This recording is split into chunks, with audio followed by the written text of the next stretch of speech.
I caught my spouse faking a serious illness to manipulate me, and it led to the end of our relationship.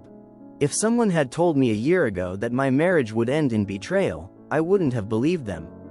Sarah and I were partners, best friends, a team against the world, or at least, that's what I thought. We'd been together for 7 years, married for 5. I was the steady, reliable one in the relationship, the planner, the problem solver. Sarah was the dreamer, full of passion and spontaneity. She had this way of lighting up a room, of making everything seem possible. I loved her for that. She said she loved me for my dependability, my calm presence in her whirlwind of a life. Looking back, though, there were cracks in the foundation from the very beginning. Sarah had always had a flair for the dramatic, a way of making everything about her. If she felt slighted, even by something trivial, she'd turn it into a crisis. And she had this uncanny ability to twist things around, to make me feel like the bad guy whenever we argued. But I brushed those moments aside because I believed in us. I believed in her. It started subtly, as these things often do. About a year ago, Sarah began complaining about feeling tired all the time. She said she couldn't keep up with her usual routines, that even getting out of bed felt like a monumental effort some days.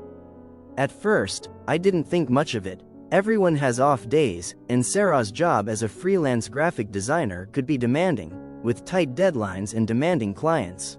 But as weeks turned into months, her complaints grew more frequent and more alarming. She started talking about unexplained pain, dizzy spells, and constant fatigue. She said it felt like her body was betraying her. Maybe it's stress, I suggested one evening as we sat on the couch. Or maybe you're not getting enough sleep. Sarah shook her head, her eyes filling with tears. It's more than that, Ryan. I know my body. Something's wrong. The fear in her voice was palpable, and it shook me to my core. We need to see a doctor, I said, gripping her hand.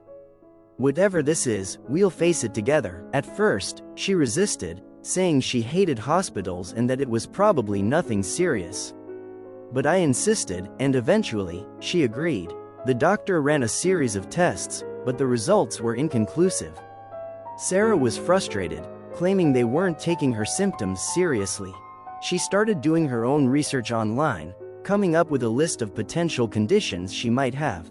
I think it's an autoimmune disease, she said one evening, her laptop open on the kitchen table. It explains all my symptoms. I was skeptical but didn't want to dismiss her fears. Let's talk to a specialist, I suggested. She nodded, and a week later, she came home from an appointment with what she claimed was a diagnosis. It's lupus, she said, her voice trembling. The doctor confirmed it. My heart broke for her. I knew enough about lupus to understand it was a chronic illness with no cure, something she'd have to manage for the rest of her life. I held her as she cried, promising I'd be there for her no matter what. From that point on, our lives revolved around Sarah's illness. She said the treatments were expensive, so I started working extra hours to cover the costs. I canceled the vacation we'd been planning for years, putting the money toward her medical bills instead. Sarah said the medications made her nauseous and weak, so I took over most of the household responsibilities, cooking, cleaning, running errands. I didn't mind. She needed me, and I was determined to be the partner she deserved. But as time went on, little things started nagging at me. Sarah claimed she was on medication that caused severe side effects, yet she didn't seem to have any of the symptoms I'd read about. She said she was too weak to get out of bed some days, but then she'd post pictures on social media of herself out with friends, smiling and carefree. When I brought it up, she always had an explanation. I don't want to let my illness define me, she'd say. I push myself to go out because I need some sense of normalcy. It sounded reasonable, but something still felt off. Then there was the issue of her medical appointments. Whenever I offered to go with her, she'd insist it wasn't necessary.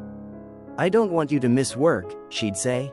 Besides, it's boring, just a lot of waiting around. I wanted to trust her, but the inconsistencies kept piling up. The moment everything came crashing down happened on an unassuming Saturday afternoon. I was cleaning out the spare room when I came across a stack of unopened mail on Sarah's desk. Most of it was junk, catalogs, credit card offers, but one envelope caught my eye. It was from the hospital where she claimed to be receiving treatment.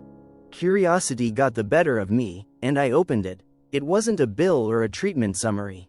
It was a notice stating that Sarah had missed her last 3 appointments and that her case would be closed if she didn't reschedule soon.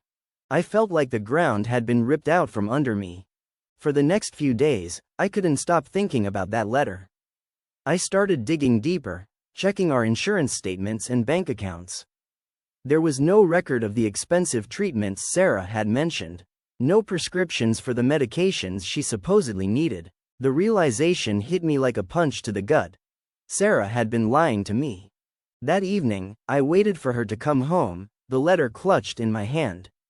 As soon as she walked through the door, I confronted her. "Sarah, I found this," I said, holding up the envelope.